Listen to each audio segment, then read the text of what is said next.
The views and opinions expressed on the following program are not necessarily those of Choice 105.3 or its advertisers. Tell me what you want. Tell me what you need. Listen. Caller, you all tell me, and then we tell the rest. Learn. My passion first is for young men to be what we used to call in the boys' brigade, sure and steadfast. Tell me, a Choice program on Thursdays from 8 to 10 p.m. It's eye-opening. Hello. I want to tell the people then be careful what they call me, these people. Anybody calling us trash, we're going to lick you and we're going to lick you real hard. Stay with the phone lines. Thought-provoking. You old people you're calling outsiders. No. Interesting. Hush your mouth, because you don't even know the facts. Oral Martin should have make it his business to notify NNC. Oh, you work at NNC? And let me know. And entertaining. Tell me, heard all over the world on www.choicefm1053.com. What have you got to say? Calling on area code 869-469-5300. From the USA or Canada, call 203-983-8903. From your cell phone, call 662-5304 or text 1053 or email tellmechoice@yahoo.com. Nivisions, near and far, your chance to call in on Tell Me on Choice Community Radio. Tell me what you want. Tell me what you need. Tell me if I'm good enough for you, baby. Seabridge SKN announces their daily schedule between St. Kitts and Nevis. The boat departs Nevis at 7 a.m., 9 a.m., 11 a.m., 1, 3, and 6 p.m. That's 7 a.m., 9 a.m., 11 a.m., 1, 3, and 6 p.m. The boat leaves St. Kitts at 8 a.m., 10 a.m., 12 noon, 2, 4, and 7 p.m. That's leaving St. Kitts at 8 a.m., 10 a.m., 12 noon, 2, 4, and 7 p.m. Seabridge SKN, bridging the gap. Hello, good evening, and welcome again to another edition of Tell Me. These Thursdays seem to roll around extremely fast. And tonight, I want to send belated birthday greetings to Pamela Jones at Paradise Estate. Missed your birthday. Don't know, I was working with the wrong date in my head. And I want to step overseas and say good evening to Eulalie Francis and Susie and Tanika and the rest of the family there in New York. And while I'm there, let me touch down and say good evening to my sisters Mervet and Mary, and of course John and Jonette and Piper and Loretta and all of the rest of the Nivisions for Nevis in New York. And we want to go over to Canada and say good night to all of our very many listeners there. And then come down to the Virgin Islands and touch down. And wherever you are, we want to say a very special good evening to you. It's a bit rainy here in Nevis, but we need the rain. God knows we need something to cool us down. Because this Nevlek they have us in darkness all the time, and it's the middle of summer, middle of the heat wave in Nevis. So we are bearing the heat in frustration. But the Minister of Nevlek says Nevlek is an excellently run company and that they are doing great.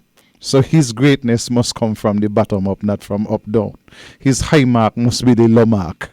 Good evening, Tulu. Good evening, Mr. Powell, and good evening also to all listening public wherever you are. We give God thanks for another Thursday that we can come with you, get to you again into your homes and to share with you information that we are certain will help you to make informed decisions as long as you keep your mind open.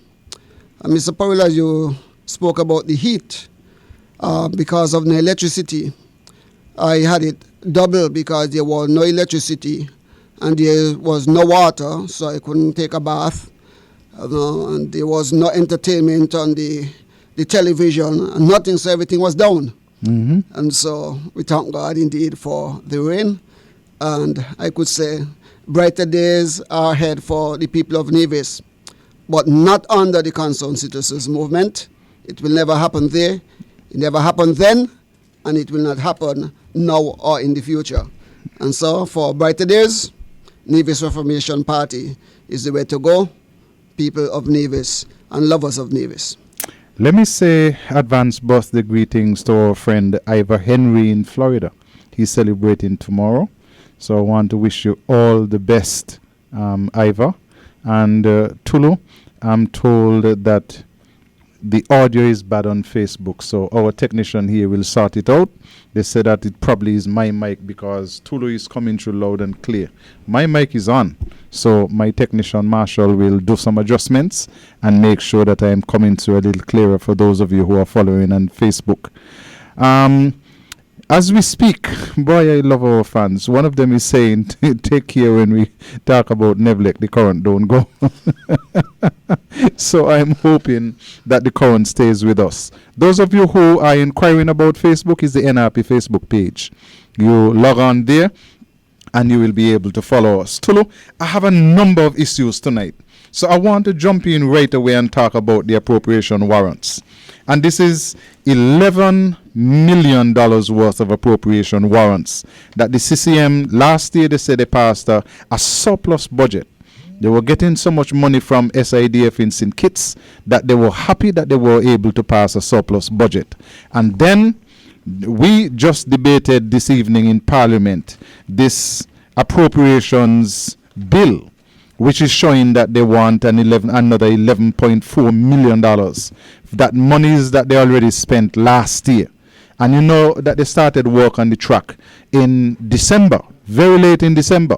But yet still they said that they spent in December alone $3.5 million on the track for mobilization and all kind of foolishness. And they probably worked for 2 weeks in December. But Tula, I was able to show to the people this afternoon that when it comes to CCM, between the years 1993 and 2005, they had an average of $12 million worth of appropriations per year. $12.6 million. So $164.4 million in appropriations over that period of time. And in all of those years, they came to the Parliament in December and said that they were passing either a balanced budget or a surplus budget. So this is like your wife telling you, Tulu, listen, Tulu, I need $400 to go to the shop. Darling, can you buy all our groceries and all the household products that we need with $400? Yes, Tulu. I think she called you Eugene. Yes, Eugene. Tulu. She called you Tulu. Yes, Tulu. $400 will be enough. And then she go to the shop and she come back home and she don't tell you anything. Next week she want another $400 and you provide her with the $400. And the third week she said to you, listen, Tulu, you know, I need another $400, but I need an extra $300. Well, listen, what is that $300 for?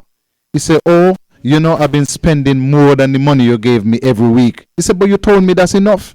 He said, yes, I tell you that enough. I even tell you I'm going to bring back home change. But I was spending more all the time. So all I want you to do now, just agree with me and say that, yes, you are going to give me the money. This is what it comes down to in real terms. This is what the CCM government has been doing in Nevis year after year. They overextend themselves, spend one set of money, especially in an election year. And we are in an election year.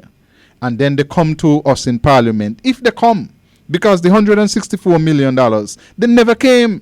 These appropriations, they were brought to the Parliament by NRP in government. But this time around, they have come and they have said, listen, we know we told you all kind of things, but we need an extra $11.4 million. And this dysfunctional, incompetent, double salary blankly, he had a tourism budget of $6,228,000 and overspent that by an extra $1.782 million. 30% of his budget, you can say. $2,003,000. This man spent money like water because it's the government's money. It is not coming out of his pocket. And as far as he is concerned, all he has to do is come to the parliament, and everybody's supposed to say, yeah, thou great King Almighty. You don't spend the money, so no problem. We are going to vote in favor. And you're not supposed to tell them anything. It's rubbish. So I will give my wife more credit for overspending and did not tell me up front and at the end tells me, because perhaps she would have brought home, rather than fish that cost $9 per pound, she had been home $25 worth of fish. And so she goes and she spends on things that were more expensive, but at least something came home. But I just spoke about the appropriations. I remember that under the Concerned Citizens Movement, when you spoke about that over 100 million in appropriation, that they did about 2 or 3 appropriations on the Webb's Ground Road in Gingerland.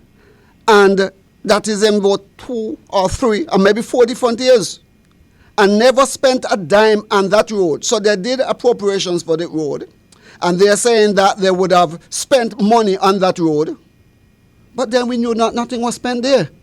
And so there's where the problem that I have, that they were doing appropriations, but there was nothing to show for the amount of money that they claimed that they spent. And so the question always came back, where the money went, where was it spent?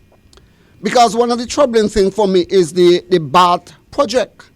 Because I remember I received a half holiday for an opening ceremony at BART Hotel in the Yard for a BART Bags project, which would have seen a 5-star restaurant down in BART and all sort of stuff, with money that we were told, I think was $5 million borrowed from a bank in Trinidad. Not a dime was spent there, but there has been no accounting for that money. Up to now, nobody can find where that money went. Did it went away in that 1 year long where they cannot give any account for a year of money spending, and they're saying that we do not know where all the receipts and all the ledgers are? We don't know. But there has not been any accounting for that money. And we can go down the line where over and over it happens. And so now that they came back and talking about cost overrun on the truck, Mr. Powell, it must happen. Because here it is that the minister who wants to make himself look good or sounds good ran over to say he's going to build a truck without any plan, without any real estimate as to what. We are told that they did some work and now they have to take back down wall and reinforce wall because they made a mistake in calculation of heights for something. It's because there was no sitting down and planning. If there was something planned, in November we had a budget session. It would have been in the budget and budgeted for. And other things in Nevis. And so because there was no plan for these things, they just got up and run. And as long as that happened, we will always find ourselves in confusion. Tulu, I am getting messages left, right, and center telling me that power is out. From my area, I know that Prospect gone again. So what we're going to do tonight, we're going to run a little test. We want to see where you are in Nevis and whether or not you have current. So you just call us 469-5300. Let us know whether you have power, yes or not. Because in the parliament this morning, the minister Alexis Zook Jeffers said that Nevlec is running good. Well, if Nevlec is running good, I want, and if he believes that people will believe him in that nonsensical, foolish statement, I want him to take a walk down Charlestown. Mr. Powell, I don't normally do this, but could I chastise you this evening? You can. I'm going to chastise and tell you, please do not tell any lie on the minister. The minister couldn't say to the parliament and the people of the world, wherever, that Nevlec is running good on the island of Nevis. It's impossible. He couldn't say that. But he did. He said that currently Nevlec running good. Nevlec must be the most hated company in Nevis right now. And I'm not saying that because I'm getting at anybody in Nevlec. I'm saying that because the people in Nevis are fed up. Absolutely, totally fed up of this incompetent government. And when I said in Parliament today that the people of Nevis really and truly have lost their faith with Nevlec, they say that power used to go off and they're not happy too. Well, listen, in every entity you are going to have an outage now and then. But nowhere did we have the kind of embarrassment that we have. When people come to you and they are visiting your homes, you constantly have to apologize. You come, boy, Powell, no power on. You know how many people tell me that, listen, I have guests and no power on? Let's go to the phone lines. I think we have somebody there. Hello, good evening. Good evening, Mr. Powell. How are you tonight? I'm okay. Good evening to your co-host. Good evening. Guys, you realize St. Kitts and Nevis got a lot of crazy people walking around? Not certified. Huh? They might be crazy, but they're not certified. Okay. You hear what's going on in St. Kitts at the Ministry of Tourism? No, you tell me. I made to understand there's mold in the building. Workers down there is homesick. Well, if mold is in the building, they're going to close down, they're going to evacuate the building, they're going to put the people in some containers someplace, in some temporary building. Somebody will come from Barbados to get a big contract to build the building, and they will take them out because they took people out Bar State Senior High School, right?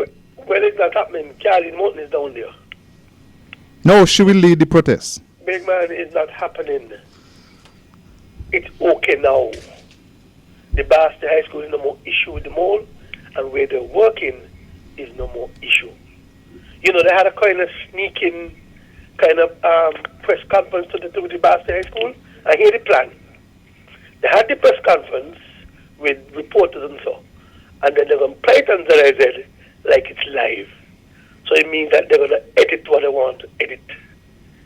So it was today with the man for the school and the waterman and this, that, and that. ZIZ is going to play it. So the nation is going to believe that it is live, but it's going to be edited for what they want us to hear. Mr. Powell, a lot of these people in this country need to be arrested. Now, you said the Bar State High School was contaminated and one lot of things.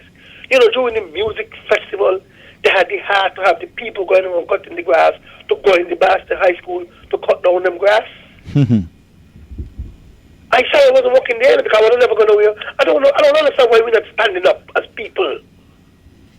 You said the place contaminated, so how can you let our workers, our people, go into a danger area? Now let's move to the Bar State High School where they plan to build it. They already understand that it's the water table. You want to tell me now you're going to take a chance and gamble 20 years down the road, a whole long when we children start to get sick. What are we going to do? Charlie Morton is silent. I'm going to call your name because a lot of them now look at the playing personal, but they don't care who don't talk to me. Charlie Morton is silent. Charles Astafan, who had a talk show, is silent. Charles Wilkins, who used to come and talk, is silent. Ron Collins is silent. How can you take such a chance when you're going to try to build a school and you hear clearly something can go wrong? Why? Because of their ego and people are sitting back? Look at what is going on with the police force. You're going to bring a man from Jamaica here when Mark Brantley and Vance Amory wife ain't from here. I'm not knocking them, but he must say, people bang water, come here.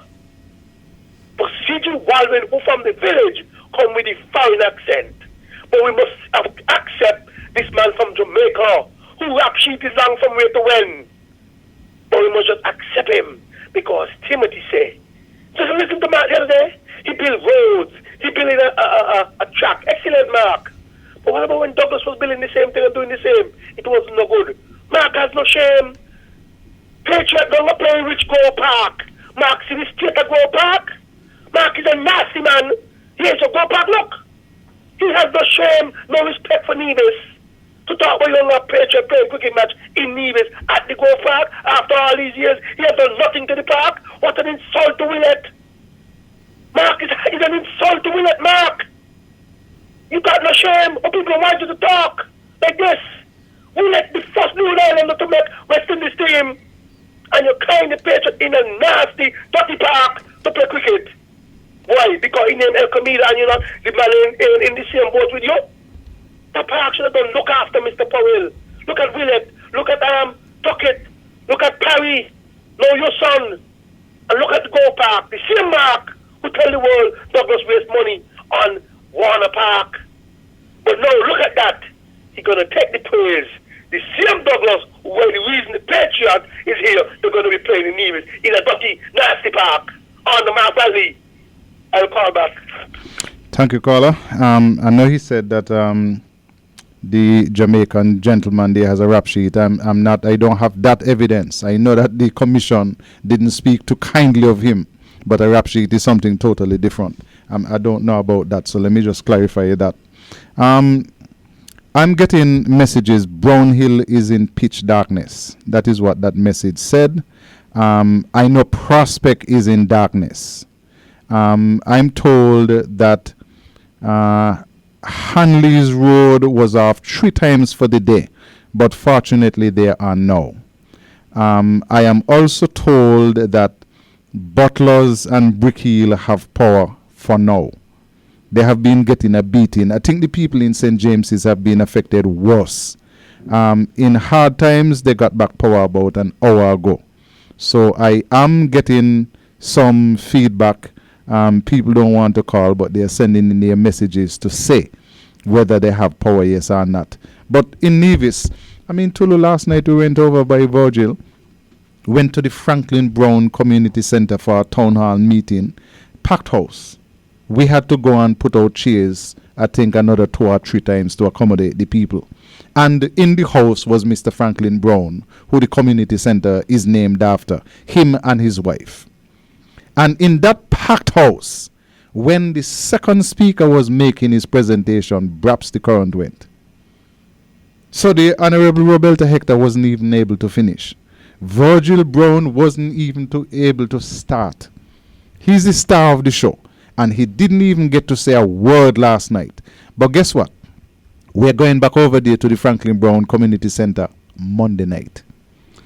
Because the people of St. James must hear from Virgil Brown. And he will make his presentation on Monday night back at the St. James's area at the community center right there in Camps. So we're sending out the notice early. We already booked the center. We already know that we are going to be there. Let us see if CCM will take off the power again Monday night. Because the funny thing about it, Tulu, the power was off over there most of the day. So you expect that at least during the night, since they had power out most of the day, that you will have power during the night. But it seems as if they decided, boy, NRP over there, full house tonight, Virgil Brown will be able to make a presentation, perhaps take off the current. I saw a friend of mine early in the evening. That's around maybe 10 past 7. And I said to my friend, I want you to tune into this town hall meeting because I'm heading to church.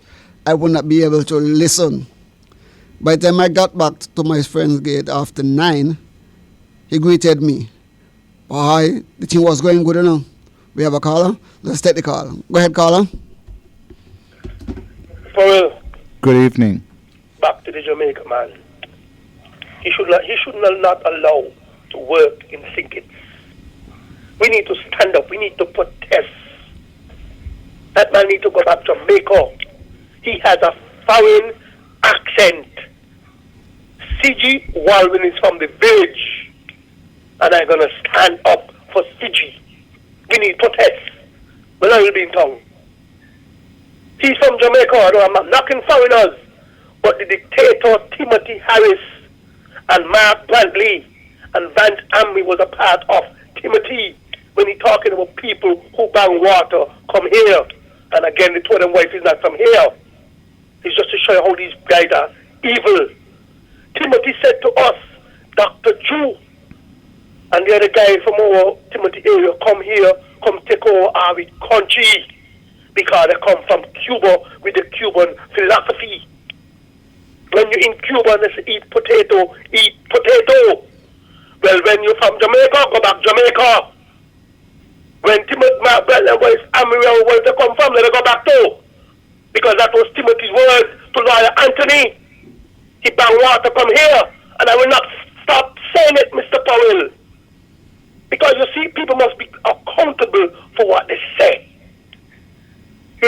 exactly what you were saying, Timothy. You know exactly what you was doing.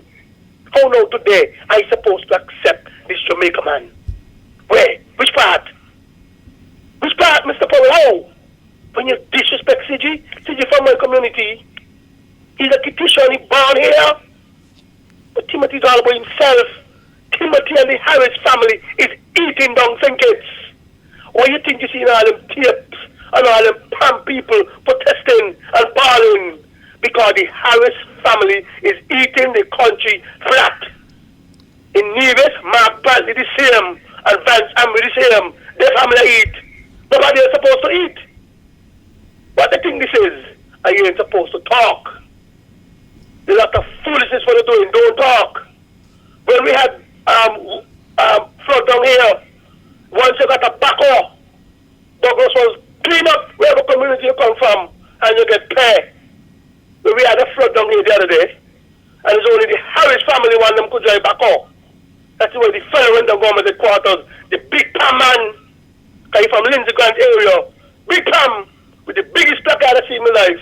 Never protest on the labor. 2 years into the government, he got a placard downtown. Tell the Harris family, stop eat down the country. Mark Bradley and your family in Nevis and Vance, stop eat down Nevis. People want to eat too. Good night. Night caller will take our first break of the evening. Make sure that you're with us. I understand that there is quite a bit of static on the mix-up link that we have, but you can try the Facebook link. Go to the NRP Facebook page, and that is crystal clear, so you should be able to get us there. We'll be back after this. You're listening to Community Radio, Choice 105.3. This is the Magic Man. Keep it locked. Seabridge SKN announces their daily schedule between St. Kitts and Nevis. The boat departs Nevis at 7 a.m., 9 a.m., 11 a.m., 1, 3, and 6 p.m. That's 7 a.m., 9 a.m., 11 a.m., 1, 3, and 6 p.m. The boat leaves St. Kitts at 8 a.m., 10 a.m., 12 noon, 2, 4, and 7 p.m. That's leaving St. Kitts at 8 a.m., 10 a.m., 12 noon, 2, 4, and 7 p.m. Seabridge SKN, bridging the gap. Yeah, my name is Chris Martin and dancing to the fullest. You don't know. I'm here to say from you want investment, development, and good education for the kids. Me have to big up NRP. You don't know. Smartin, representing for the NRP massive. Love yourself, believe in yourself. You're very important. Hashtag NRP a big deal. Alright, listen up. VIP, NRP, them a VIP. Nevis and Nevisions, them a VIP. Ask anybody, NRP is a big deal. Nevis people a big deal. Okay, very, very, very important. Important for it. NRP is a big deal. Youth education is a big deal. Okay, very, very, very important. Important for it. This has nothing to do with money or fame or vanity. This one is all for Nevis' worth. So big up your chest if you love the land of your birth, cause NRP will give you maximum effort. So whether you walk or you a drive car, no matter if you're white or black like tar, NRP vibes is to uplift your star. Push up on the one and tell all the haters we a big deal. NRP is a big deal. Youth education is very important. Important for it. NRP is a big deal. Nevis people a big deal. Okay, very, very, very important. Important for it. NRP, easy.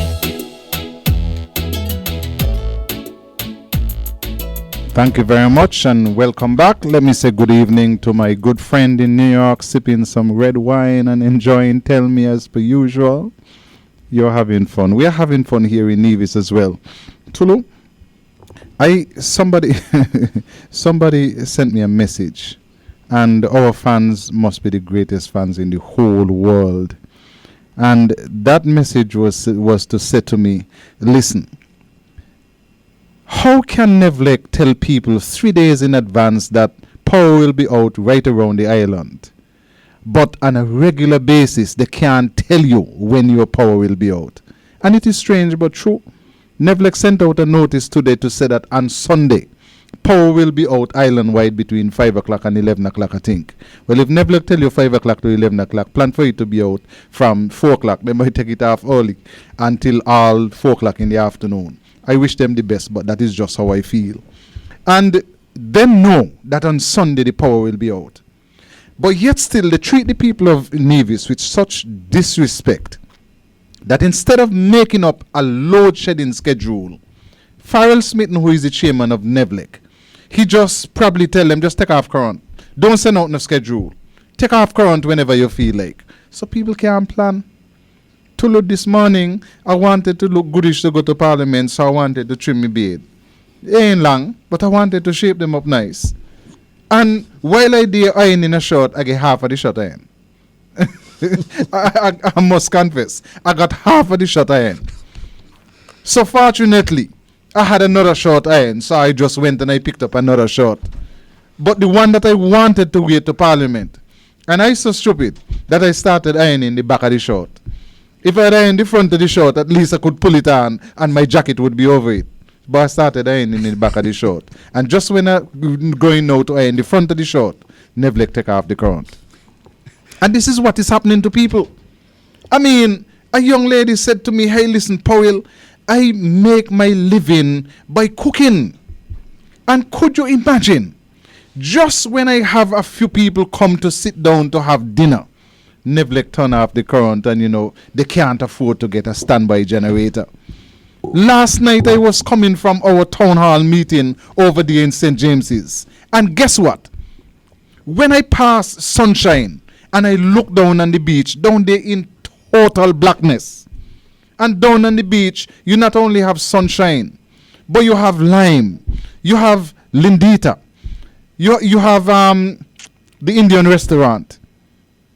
I mean, I'm talking about just after 9 in the night. So these are people who would be expecting persons coming for dinner. You sit down waiting for your dinner. Maybe they have not had good business all day. And perhaps the current gone off. This is not good at all. But let me say good evening to the Honorable Joseph Parry, the leader of the NRP, who has joined us. We didn't expect him, but we always expect him. So whenever he comes, he's very welcomed. Mr. Parry, we are on Facebook Live. So it's a good thing you came in your green shirt. Good evening, how you doing? I'm doing very well, Carlisle, but you know. Yeah, I'm doing very well, but I just couldn't sit home tonight. I sat in the assembly and heard Troy talking out of foolishness. And then Mr. Army went around and around, and I interrupted him a few times. And I just had to be here tonight. I could not believe some of the things I heard there tonight. I cannot believe that this is what a government in Nevis come to. You know, so I say I'm going to come here and I will join you on Tulu tonight. You see, and we're thankful because, you know, Sean is home not well. So, Sean, we wish you all the best. We wish you a speedy recovery. And we hope that you will be back on the road very shortly. And that your family as well will be back to normal health very shortly. But Mr. Parry, you see, this is one of the dangers of what Mr. Vance Amory and the leader of government business, Mark Brantley, are doing. By not going into Parliament on a regular basis, the members on the government side have not grown. That's true. They have not grown in Parliament and learn how to conduct themselves in Parliament. The Parliament in St. Kitts has met 9 times for the year. The Parliament in Nevis has met 1 time and 13 minutes. Yes. 1 time and 30 minutes. So they have not grown. You see the first bill this morning, Mr. Parry? Mm-hmm. The bills came from the government side. Mm-hmm. They had it before us and they changed the papers. Last night I got my papers about 5 o'clock in the afternoon, minutes to 5 in the afternoon. But I was able to go through the first bill and point out maybe 80% of the amendments that they made to that bill. Mm-hmm. And people on their side were just able to get up and talk abstract. Because they were not familiar. They were not familiar. But you know what bothered me is that you made your contribution this morning constructively, and Hector did as well. And yet this afternoon they're saying that the opposition didn't come there to make any construction. What they mean, we must just sit down approve and affirm everything they say? Makes no sense. I mean, it's ridiculous. That third bill that they had there, they said all kinds of things, Carlisle. I think Troy just lost his way completely. He said there's a new industry. And what the new industry is people with trucks and excavators and backhoes. And what's the problem if you go to St. Kitts and you get a little money, or it's not in the budget, you must spend it? And I am sitting there and I'm saying, is this Nevis? Is this what Sim Daniel and NRP fought for, people to talk foolishness? That if you get a little money, you could do a little road here and you do a little road there. That is this doesn't even sound like a local council. And they're laughing and they're enjoying themselves. And I'm sitting there because you know why I stayed? I wanted to make sure that Mark Brantley and the other guy didn't say anything, and they didn't. Because they might, I don't know, they might have been a little more constructive, I'm not sure. But it was a ridiculous situation today where Mr. Armory tried to justify the two ministers being in St. Kitts and not developing Nevis, where they totally ignore the fact that there is no industry on Nevis to employ young people. And yet he says the economy is expanding and people getting work in Nevis by he and Mark being in St. Kitts. My goodness, it is just impossible what they want to tell Nivisians. Oh, and he tried to blame you and he tried to blame us for the state of electricity. And said we didn't maintain the engines.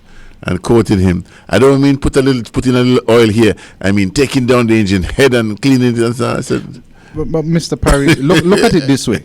We have been out of office for 4 years and 7 months. And it has just taken them this time to have these kind of problems. Exactly. But how is it? People of Nevis are not stupid. The people of Nevis must look back and say, but listen, NRP left office, and 3 years after they left office, there were no problems with the electricity generators. None whatsoever. So if they want to blame us, maybe what they need to do is to go down to the treasury, make out the whatever they have to make out, and pay you and pay me and pay all who are in government.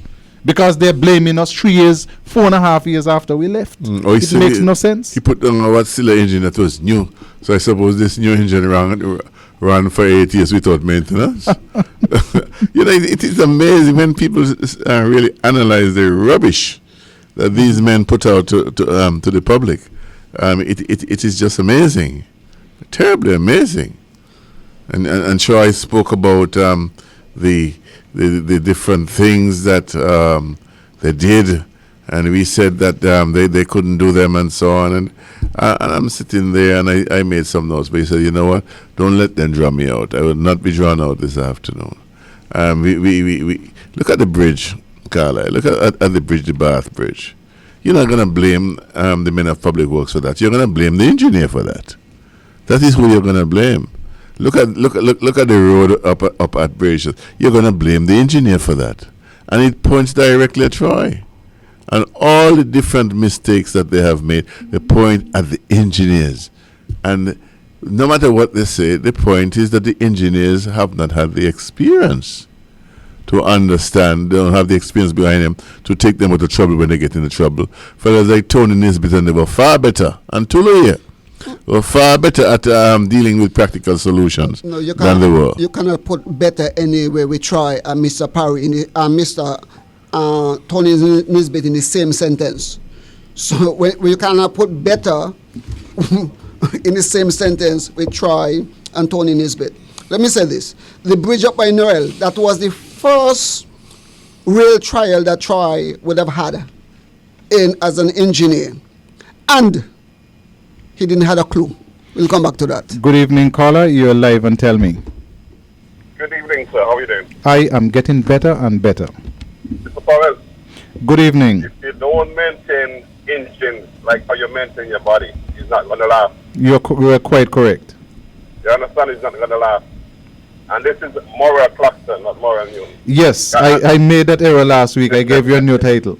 Mr. Powell, good night. Good night, Hello. sir. Good night. Good night, Moral. All the best. Thank you very much. Okay, listen, these fellows, they absolutely don't know what they are doing, Mr. Parry. And even though they don't know what they are doing, they're afraid to admit that they don't know what they're doing. That is the problem. There are members inside of that CCM cabinet who don't have either regard or respect for Troy. Not for him as an engineer, not for him as a person, not for him as a supervisor. And senior civil servants too. Absolutely. Yes. But I was saying, when it came to the bridge, he was the engineer on the bridge. And when he said that he didn't have a clue, I mean, he didn't have a clue. If we had to go at the advice of Troy on that bridge, first of all, none would have come. None came. We're still on the bridge up to today. It is just something out of his league. So I am not surprised that everything that he did, what took place at Hanley's Road and the other places, I'm not surprised. Okay, we have a next caller, so let's go to the caller. Good evening, caller. You're live and tell me. Good evening, Mr. Parry. Good evening, sir. I'm made to understand that the ATM machine is under the water. We don't know. We don't know. Well, if it's so, Mark Bradley needs to go drive it up here in Bansami. That's interesting news. I mean, somebody talking about these things. Mark Bradley got everything okay. He ain't talking about this thing at all, you know. I mentioned it in Parliament today and all of them ducked away from it. But then, you're not supposed to talk about what happened, Mr. Powell. If that was Parry in office, BBC, NBC, Russian radio station, everybody would have get the news. This is how even Mark Bradley be. That's why I'm going to keep talking. Mark Bradley can't come in front of me and tell me nothing because I cannot deal with the issue. The issue now is no longer in the country of St. Kitts and Nevis. The word issue is gone under the drown. You said today, Mr. Powell, that Mark Bradley and Van Sammy in government how much years? Mark Brantley, Van Samry has been in politics since 1987. No, not politics. How long is CCM in office in Nevis? From 1992 until 2006, that's 14, and then another 4.5 years, 18 and a half years. Mr. Powell, they're just getting power. I thought the man just win the election the other day. I mean, when people don't wake up, and people play Richard, Mark Bradley, them is Jim Jones. Just drink what you want. I mean, what is going on in this federation? Over in St. Kitts, as I say again, the Harris family eating down the country. In Nevis, you got the same problem. And lies after lies. You telling me that 2017, Nevis have a problem with electricity? Do you know how Mark Bradley went down over here when we had the issue when Douglas was renting the generator? These people want you to forget all these things. That's how wicked they be. You're supposed to forget. I couldn't call Mark Bradley, generator, Douglas Basin government money. In St. Kitts at the moment, Douglas Basin buildings renting when the government have building. Well, to find out that Mark Bradley and Dictator Timothy Harris renting the car building up by the park, up by the airport. How that happen? How that happen? These people must stop being so evil and remember what they say, what they were going to do. This is the worst in history in any government. Normally a government for 5 years supposed to be the best in our country life. Well, the worst in our country life in the past 2 years is since we get this dictator and lying Mark Bradley and Van Amry in government office. My God, our country going down and down. My lovely country. Timothy know what he was saying? He said St. Kitts was like Haiti, but that was his plan, to bring it like Haiti.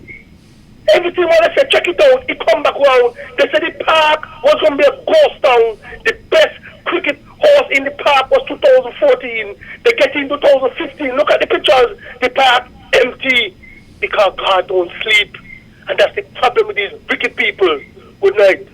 Thank you very much. Yeah, Carl, I have 3 observations from today. The first one had to do with Surrey paving. Because again, Troy was talking, and I'm there sitting down.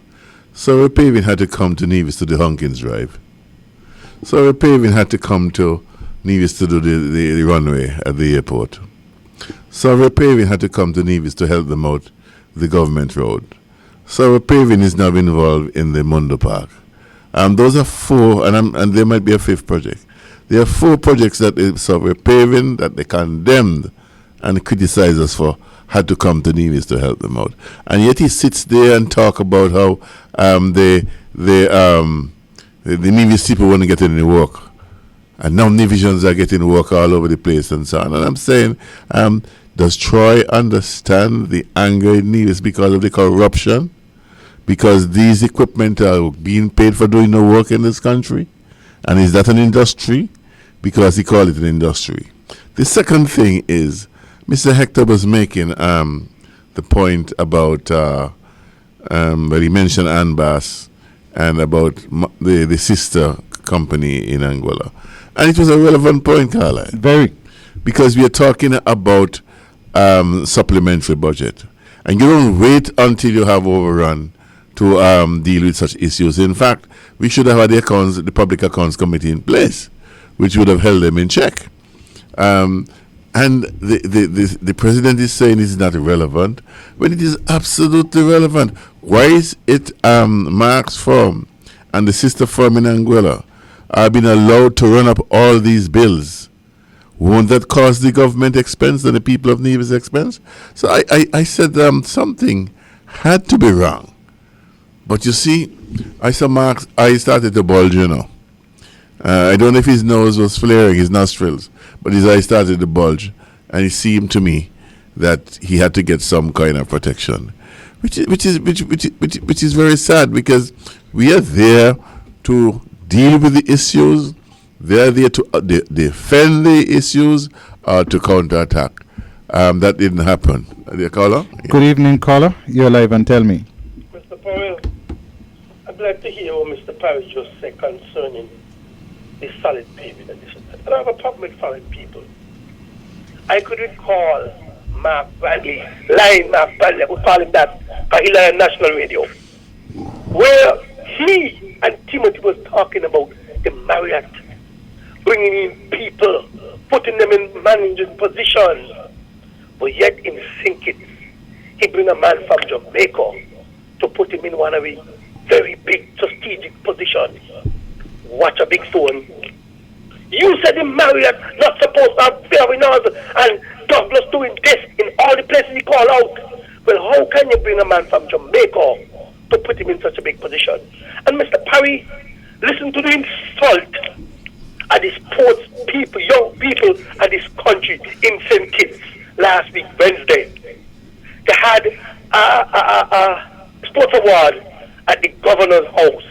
See, because the governor who hosted the cocktail or whatever you want to call it. And the Minister of Sports, Sean Richards, was supposed to be there. Apparently they apologized for him not being there. On the paper was the backup, Lindsay Marriott Grant. You know they apologized for Lindsay also not being there? The backup? You never hear insult Mr. Parry? I mean, who running this country? If you having such an award for all the young people in St. Kitts for all sports, netball, volleyball, basketball, at the governor's house, and you're saying to me that the minister can't show up, okay, no problem, but the backup did not show up too, and people sit back and take that again, why are we like insult? Why are we like insult, Mr. Parry? What's wrong with us? We can't see. Will be Richards. I mean, that is the most insult I've seen in my entire life at the governor's house, where the minister couldn't show up, but you know, say I can't knock that. Put the backup on the farm. Can't show up. And there's something definitely wrong with these people in this country. Good night. Thank you very much, caller. We'll take our second break. I like always to say good night to the good people at Seabridge, who work 7 days a week. I don't know, only the hospital and the airport and a couple other places they work 7 days a week. But and well, my good friend Captain Mills will tell me that his boats go 7 days a week too. But I want to say compliments to them. They work hard, and Culturama is coming up and they'll be working hard again. Captain Jones and his crew, good night. Back after this. You're listening to Choice Community Radio, 105.3 and 105.5 FM, your community station. Seabridge SKN announces their daily schedule between St. Kitts and Nevis. The boat departs Nevis at 7 a.m., 9 a.m., 11 a.m., 1, 3, and 6 p.m. That's 7 a.m., 9 a.m., 11 a.m., 1, 3, and 6 p.m. The boat leaves St. Kitts at 8 a.m., 10 a.m., 12 noon, 2, 4 and 7 p.m. That's leaving St. Kitts at 8 a.m., 10 a.m., 12 noon, 2, 4 and 7 p.m. Seabridge SKN, bridging the gap. Yeah, my name is Chris Martin and dancing to the fullest. You don't know. I'm here say from you want investment, development and good education for the kids. Me have to big up NRP, you don't know. Smartin, representing for the NRP massive. Love yourself, believe in yourself. You're very important. Hashtag NRP a big deal. Alright, listen up. VIP, NRP, them a VIP. Navis and Navisions, them a VIP. Ask anybody, NRP is a big deal. Navis people a big deal. Okay, very, very, very important. Important for it. NRP is a big deal. Youth education is a big deal. Okay, very, very, very important. Important for it. This has nothing to do with money or fame or vanity. This one is all for Nevis' worth. So big up your chest if you love the land of your birth, cause NRP will give you maximum effort. So whether you walk or you a drive car, no matter if you white or black like tar, NRP vibes is to uplift your star. Push up on the one and tell all the haters we a big deal. NRP is a big deal. Youth education is very important. Important for it. NRP is a big deal. Nevis people a big deal. Okay, very, very, very important. Important for it. NRP, easy.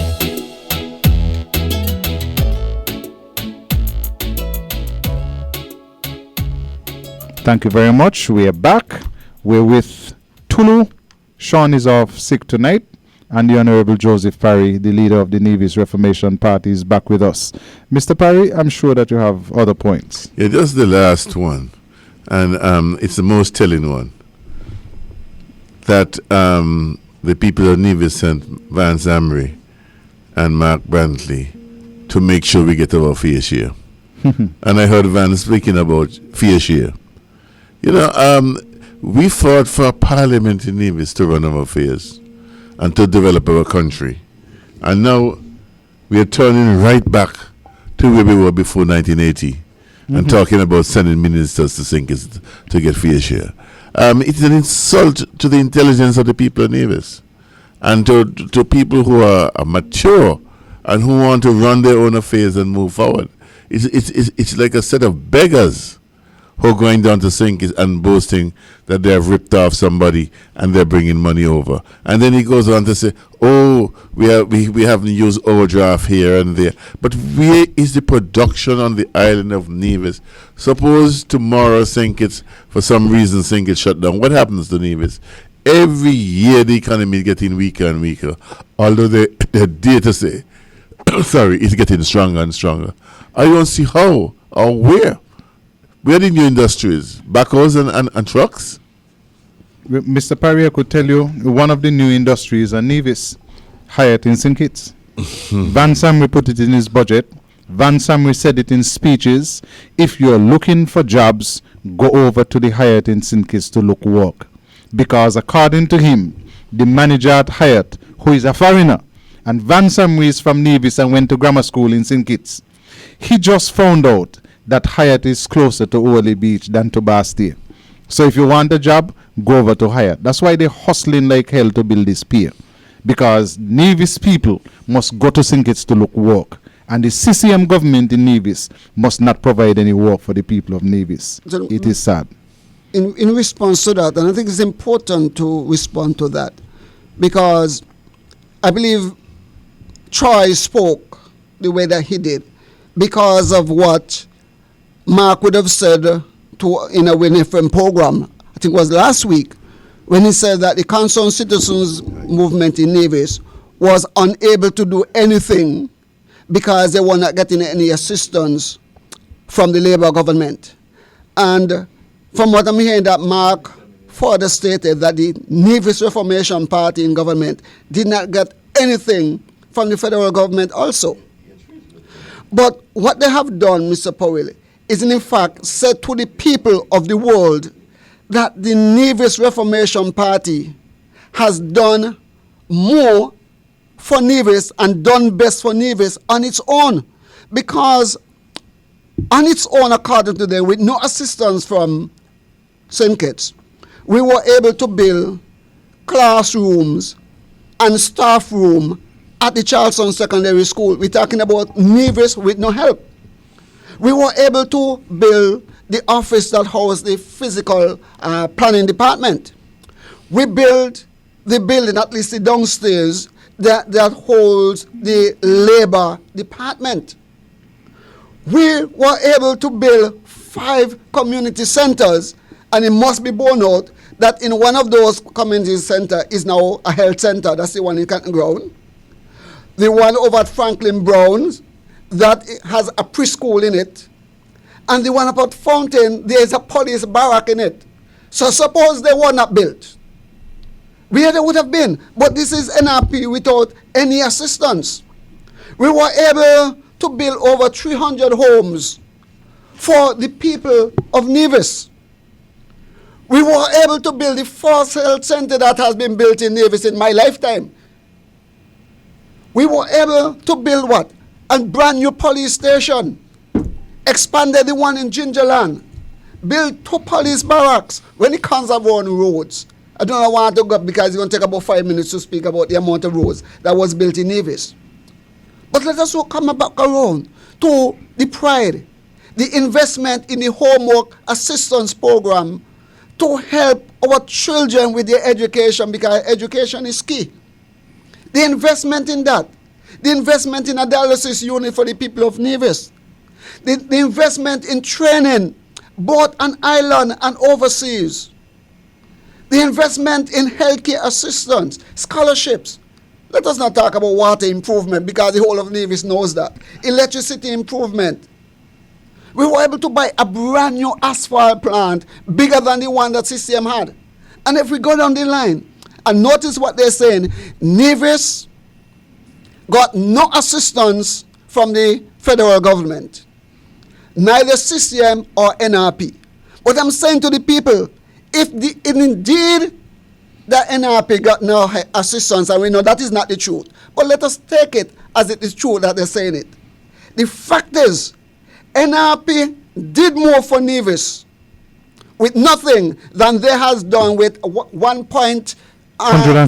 $113 million. Exactly. That is the point. And this is where the argument and must that be. is where they're saying to the people of Nevis, and people must understand that Mark, Troy, and Vance Amin's administration has said to you that with no assistance from St. Kitts, we were able to do these things.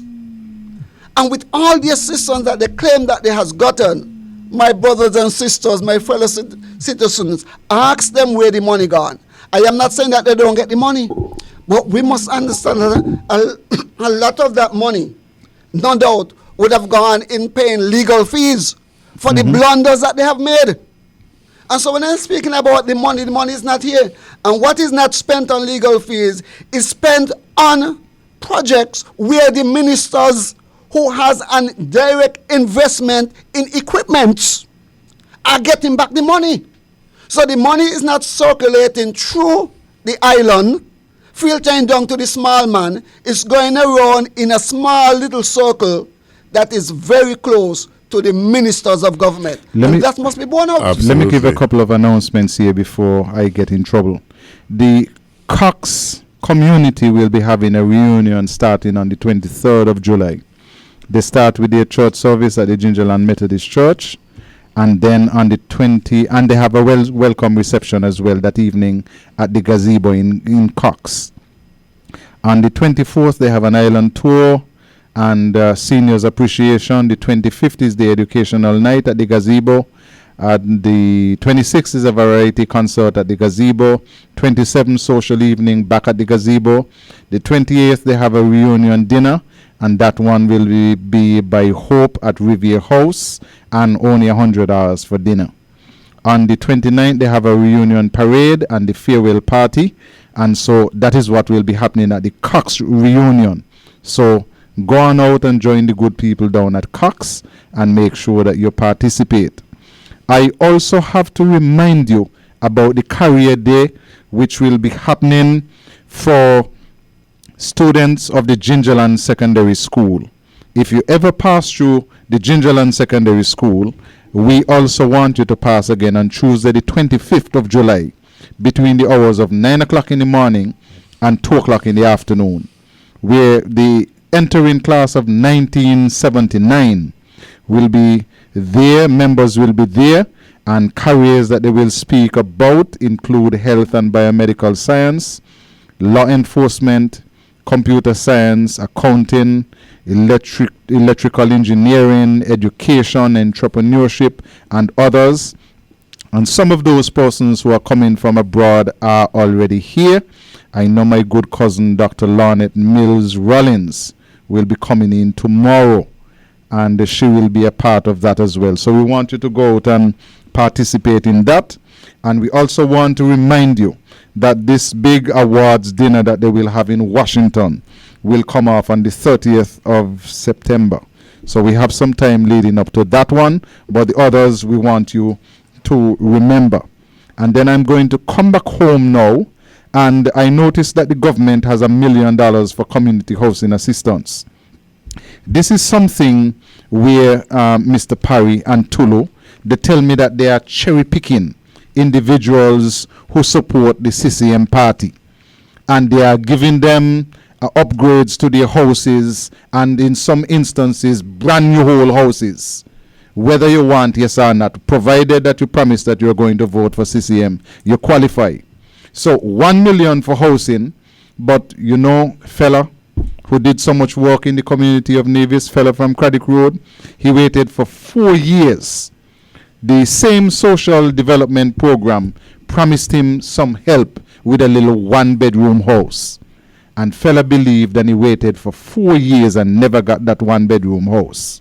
But worse than that, they promised Geraldine Bartlett that they would provide her with a bathroom. She wasn't asking for a house, a bathroom. Geraldine Bartlett was blind. She fell down in the house, and she died still waiting for CCM to fulfill the promise that they would add on a bathroom and the house. But $1 million gone in this community housing program. All of a sudden, Vans building houses in Raleigh to give away. And the building houses, I went down Zion. I'm a Zion man. I went down by the housing project the other day, and I saw a house, and I was told, oh no, that's a community housing program. House that was delivered by the CCM. And you know, when we found families in need, NRP did it too. But CCM seemed to say, okay, it's all right. We're not going to do it just for needy people. We're going to do it where we can get some votes. So when you see this $1 million, Mr. Parry, on this paper, you have to know where the $1 million is going. Well, I was very surprised. There was a lady who actually asked me to help her. She owed some money to one of these business houses. She ordered some furniture or a fridge or stove or something. And she had a raise on the loan. And the community affairs paid it off. Mm-hmm. Yeah, they paid it off for her vote. Mm-hmm. And I would say if they could pay that, they should be able to pay for everybody else. Absolutely. Yeah, everybody should just go in and ask, because I'm not making up the story. It is a fact that it happened. But Mr. Parry could take you over Bath and show you 2 houses and tell you that, listen, those houses were cleared by the CCM. So we need to tell everybody to go into them. Everybody, if you have any challenges with if you have an existing arrangement and you're falling in trouble, ask CCM. Yeah, go to the because they're building houses for people, $200,000 houses, and giving the keys, and they're paying bills and so on. Right. So you're quite right with that. Go in and talk to them and tell them that you have needs. The other thing I want to say to you, Mr. Parry, I raised something in the parliament today, and it seems to have taken some of the persons on the government side unawares. A release was issued on the 18th of July, where an agreement was signed by the Permanent Secretary in the Ministry of Health and Andrew Hendrickson, the Manager for Solid Waste, and a gentleman named Mr. Fulsom, Jeffrey Fulsom. And this is an agreement where they are going to be taking care of the white waste. And when we say white waste, we're talking about old fridge, old stove, old washing machine, that kind of waste. And they said that they're going to be taking care of old vehicles as well. And so this agreement was signed. Now, Mr. Parry, Mark Brantley was at the ceremony. He didn't sign, but he was at the ceremony. When I was speaking today, he seemed to think that I didn't have the requisite information. He said something like that was a ghost. The man must be a ghost. Where he was standing next to the zombie. He's in the picture standing next to the ghost. And even though he didn't sign, he's there. But that is not the only concern that I have. The concern that I have is that if this Mr. Jeffrey Fulsom is the same person as Jeff Fulsom, both of California, or it might be the one of California, Jeff Fulsom's company, Burbank Recycling, was fined $32.6 million. They have to pay that in restitution to the state of California after reportedly defrauding the beverage container recycling program by submitting illegal claims for out-of-state beverage containers. That's in the first paragraph. I have every reason to believe that Mr. Jeff Fulsom and Mr. Jeffrey Fulsom are one and the same person. And if they are one and the same person, then it means that the Nevis Island Administration, under CCM, not for the first time, they are doing business with a crook who they don't know is a crook. If they are one and the same person, because this person, the state of California, began its investigation in 2007. And why did they begin the investigation in 2007? Because the state noticed a large spike in claims which were filed using the stolen certification number record show, submitted at one point nearly 50 times more than the company had the year before, or 11 million pounds of containers. And if this is the same person, how can we depend on CCM to guard us against this level of fraud? This is an 18-month agreement that has been signed. But by the time 18 months up, if Jeff Fulsom and Jeffrey Fulsom are the same person, we might be begging somebody, if you see Nevis any place because somebody thief it. We might be in serious trouble because people on the government side seemed not to be aware that this agreement had been signed. I want to know the contents of the agreement. What is the cost of the agreement? What will it cost us here in Nevis? Because remember, this is the same minister, Mark Brantley, and the same ministry, and the same solid waste, who signed an agreement with Omni Alpha. Omni Alpha was supposed to do waste to energy. They were supposed to do a solar farm on Nevis. And up to this present moment, we have not had 1 kilowatt of waste to energy. As a matter of fact, where I live, I can look down and the heap is becoming more and more visible. It is now a small mountain down at solid waste. And so we have to ask the question whether or not the government is comfortable dealing with Jeff Fulsom or Jeffrey Fulsom if they are one and the same person. Something smells to me. And they say that if it walks like a duck and it quacks like a duck, then it is a duck. Good evening, caller. Good evening. I'm laughing for me, so I don't know where. What are you talking about, Magadam? No. You sound like him. Magadam? Sound like Mark Top. You're talking about Magadam, man. That's what you're saying, the camera show. That's Magadam. The same Mark, same Parliament, King Liar, he didn't know nothing about unity. I know nothing. I tell I already. And I'm saying it all the time. Mark will come to the nation and said, hey, you need to protect it. Smoke it. I bet that can happen. Just because the park was a waste of time, a waste of money, maybe some just freak it down, think it don't have none, and he went and raised in the platform. But he built a track thing in Nevis. Done for the same cricketers. Watch a king liar. Mark, stop lying. You was supposed to be the most educated man. So how this man slipped to you again? He wasn't selling a passport, Mark. And you said Mark had a picture standing next to the man? Correct. Yes, yes. What a thing. My God, what a Mark Brantley. Cannot be trusted, not even to give him a sweetie to eat. Have a good night. The truth is that Mark has been demonstrating to people from the time he entered into politics that he is a person who cannot be trusted and who should not be trusted. But somehow people seems to blind or close their eyes to the dishonesty that is in this man. And the more dishonesty that he displays, the more praise are showered upon him. And sometimes I do not want to blame him, although he's responsible for his action. But I blame those persons, Mr. Parry, who sees the evil and the wickedness, who listens to the lies and the deception and the dishonesty that is practiced by this man day in and day out, and especially in words. And rather than call him out and condemn him for his action, they praise him. And so he continues to do this. Because here we have a man who is in a picture, shown, photo, published, that he is in the photograph with the man.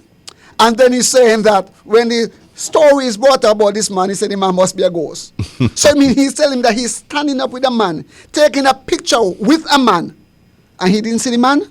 The man was invisible, and so it only come out in the photograph. That again speaks to the dishonesty and the deceitfulness in this individual. Yet we have Christians in this society, people who claim to be God-fearing and God-loving and calling for integrity and honesty from the congregation day in and day out. Will support Mark Brantley with this kind of behavior. Well, I'll bring you some good news. Every day he has less support. Bless the Lord. Every day he has less support. I hope people rising people up. have found him out. You start right inside his party. Van Samuel has found him out. Not that he don't have his many faults as well, but he has found him out. And people out, apart from Van Samuel have found him out. And people who supported CCM have found him out. And other divisions who followed him have found him out. He has some support in St. Kitts still, but it is more people are supporting knowing the facts. Good evening, caller. You're live and tell me. Man, they're talking about Christians. I'm going to do some more investigation before I release, but I need to understand that there's a Christian radio station in St. Kitts where you cannot call in and make no request for Denzel Douglas. A Christian radio station. But I will do some more investigation and make my call myself and make a request and see where we go from there. There's a lot of evil people in this federation. And I mean very evil, deep. I mean to understand there was a press conference to do with the High School. These people need to be arrested. They need to be investigated. What is going on? I mean the people who are in high places, Mr. Parry, where's Charles Wilkins? Where's Charles Wilkins and all of these kind of things, what is going on? He used to come and talk about you, Mr. Parry. He used to come and talk about Douglas Wishes, Flush Fund. Where is he? Why are they silent? Why are all these church people and these hierarchy are silent? What is going on, Mr. Parry? How would they expect young people to be trusting these people today? The people that we look up to. The Carly Morton again. The Charles Wilkins. The Ron Collins. And some of these pastors. Look at the guy who come be in charge of the schools. Would have been from overseas, from Sandy Point. How can I trust these people? Mr. Wilshaw, how can you trust them? Were they genuine then? So all of a sudden now, they're silent. They used to say principle. Stand up for your country. Country above self. Or no, it's self and country after. What is the issue now? Self, country after, or is it supposed to be the other way around? Country above self. Mr. Parry, it is sad. It is very sad in this country that the way these people has taken St. Kitts. People ain't just politicians anymore. If you listen to people today, because the kind of behavior, the nasty behavior of Mark Bradley and Vance Amory and Timothy Harris and all these guys that has messed up the whole federation in terms of politics. It is nasty. All and right. they are nasty. Have a good night. All right, caller. Mr. Perry, I want to jump fast forward. I want to talk about last night in St. James's. There was a good spirit in the place. Oh, yeah, excellent. You had over 70 persons, young people. I would say if you had 70-something persons, pretty close to 70 were young people. A totally brand new crowd in St. James.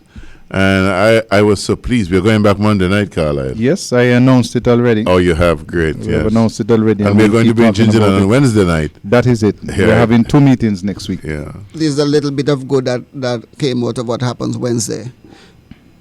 Because of church commitments, I have not been able to attend the meetings. But I'm off on Monday. So this So you'll be a bad wind never blow.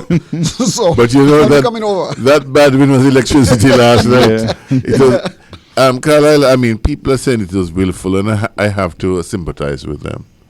Because you had electricity off all day long, 8 hours. And then there was electricity in other parts of Nevis at the same time. Cumbermere was in darkness. And to me, they're playing around with this electricity thing. And maybe that is why some of them in the house were so jolly today. Because there was a kind of false joy, a false happiness that caused me to wonder, what is it about these guys? It was not a genuine happiness. It was a false happiness. Maybe we did it to them, eh? We fixed them real good last night. And they haven't fixed us, you know. They have fixed themselves. I think they cause even more interest in the people who attended. They want to hear what Verge had to say. Absolutely. And the second point that I have to make with respect to all of this is that they're making themselves look bad. I mean, we had Parliament today and people wanted to see and hear, because it is the first full sitting of the House since the budget in November, December last year. And at various stages, whole sections of Nevis were out. Well, when I went home, I had to go home to do something, and the house was in darkness. Out of electricity. People in St. John's out of electricity. Yeah. And worse than that, Mr. Parry, people were clearly indicating from early that they couldn't hear our side properly. I noticed that our mic was changed. Yeah. Yeah, but I want to insist. I mean, we have our town hall meetings, and we have those cordless mics as well. But Kareem does a fantastic job. He puts in fresh batteries for every session. Every single session, so there is no issue of the batteries running out. But not only that, the mics are tested before. So how is it that only the mic on our side could give trouble? And then people were saying that the video feed from our side was fuzzy as well. we had a bad mic and a bad camera. Where something is absolutely wrong with that. And whatever it is, it must be fixed. Because we can't keep complaining the same complaints all the time. But you know, there's a campaign going on in Carlisle, and we are being put at a disadvantage, and we have to make sure the people of Nevis understand that we're being put at a disadvantage and have this corrected right now. Absolutely. Yeah. But the other problem is, Mr. Parry, I mean, people on the CCM side are reacting very positively to the rent-to-own idea of the apartment complex. Absolutely. Of the NRP. Yes. And they must be panicking. You hear them talking about building more houses, and up to now, they don't understand that people don't just want houses, you know. They are charging people, they say, depending on the cost of the house, $5,000 down payment. We're saying that with the Nevis Reformation Party, you are going to come to us and you are going to say, I am interested and I'm applying for the rent to own. And you will not have to pay no $5,000 deposit, not $2,000, not $10,000 deposit. The Nevis Reformation Party is a friendly party to the people of Nevis. But you know what is happening here, Carl? CCM is accustomed to react, you know. And they don't have much reaction time, because the election must be held in a few months. And so they're panicking over these new initiatives that we're putting out because they can't do anything about it. They can't change their program now. They're committed to doing a piece of road here, piece of road there, pull down the whatever they're pulling down at the Gingerland High School. The office for the headmaster. The office for the headmaster. Say they get a little money from St. Kitts, so they run and put up a little wall here, fence the cemetery. They're committed to that. They can't change now. So they must be panicking and they must be worried, because now we are rolling into our programs and showing the kind of initiative that comes to the Nevis Reformation Party is bothering them. I'm glad that they're fencing the cemetery, because it means that those ministers who went in there after midnight, that when the cemetery is fenced and the gates are locked, they're going to have to jump over to get in there. No, they will have a key and get in. They are locking it down, because it is like this. Everybody walks in the way it's open now. But when they has the keys to the gate and you fence you out, I can go in and spend as much time as I get in because you can't come in. The other initiative, and last night you were going to hear some brand new initiatives. Every town hall meeting by the NRP, you will hear something new that the NRP is offering the people of Nevis. But the other initiative, which surprisingly is getting a whole lot of attention, is this removal of the environmental levy from the cars, which we have to pay $5,000. And we're saying that, hey, listen, Nevisians are ambitious. And when people want to have their own transportation so that they can go where they want to go, when they want to go, this $5,000 environmental levy is only environmental in name. The government has not been able to say to us that this money that we collect for environmental purposes under the name of an environmental levy has helped to make the environment better in any way, shape, or form. It was never meant to be. No, it was a punitive tax against poor people, and we're saying that will be removed. Well, I'm glad that I embrace that whole thing, and the Nevis Reformation Party embraces it, and we're going to do it. People ask if we're going to do it. Of course we're going to do it. Of course we're going to do it. They say fair share, and they say we must work together. It is in the interest of the people of Nevis that tax be removed, that punitive tax be removed. And young people must be able to enjoy themselves like other persons. And if they cannot afford to buy a new car, they must not be forced to walk. And they must not be forced into a debt that they can't pay or that they can't carry. They must not be given a burdensome debt. We must make sure we promote our young people in this country, Carlisle. Absolutely. And so these are two of the programs which have been announced by the NRP. And one young man approached me, it was Monday of this week on the Sea Bridge. And he said, Powell, I'm hearing talk about the removal of the environmental levy. Are you serious? I said, we're serious. And he took out his phone and he showed me a vehicle and he said, listen, this is a vehicle that I'm interested in. I might lose it, because I am going to wait until after the election when you're in power, your party is in power, and I'm going to bring in my car so that I can get this $5,000 off. Mr. Parry, when you are a poor person, $5,000 is a portion of money. It's a lot of money. Yeah. And every single penny that you save, that $5,000 could pay for your insurance. But of course. And pay for your licensing. We cannot afford to be marginalizing our young people. Who can afford to buy Audi and BMW brand new and Mercedes-Benz? Let them buy them. My argument when this tax was introduced from the beginning is that new cars will become old. So rather than charging people with used vehicles $5,000, charge everybody $1,000. If you buy a brand new vehicle, $1,000. Old vehicle, $1,000. Well, the NRP is saying, listen, we're going to completely remove the environmental levy. We knew that it wasn't put there for no environmental purposes. It was put there to protect other people who were selling cars. Absolutely. And so we're saying, level the playing field. No environmental levy. And so that is an NRP promise to you, the people. We'll take another break. And we'll be back with you right after this. You're listening to Choice Community Radio, 105.3 FM, your community station.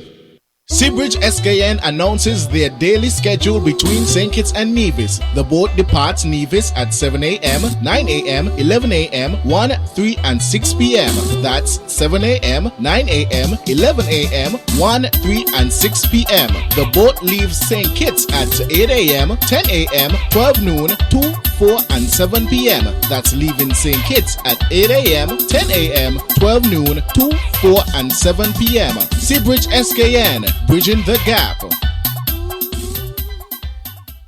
Yeah, my name is Chris Martin and dancing to the fullest. You don't know. I'm here say from you want investment, development, and good education for the kids.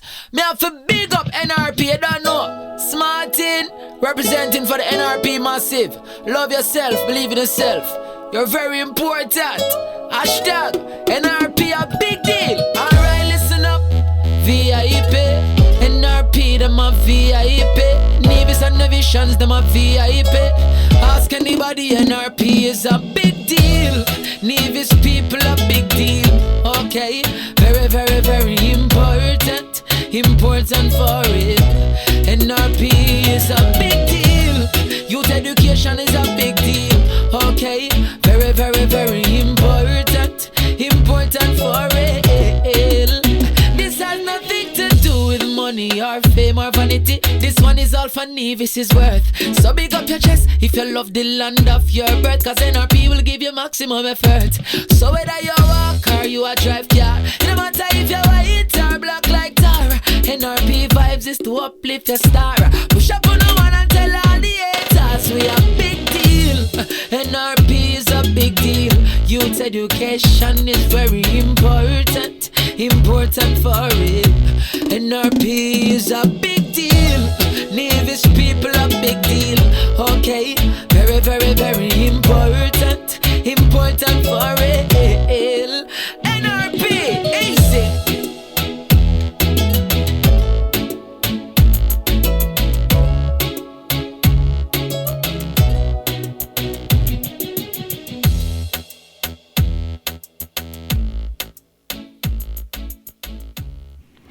Thank you very much and welcome back.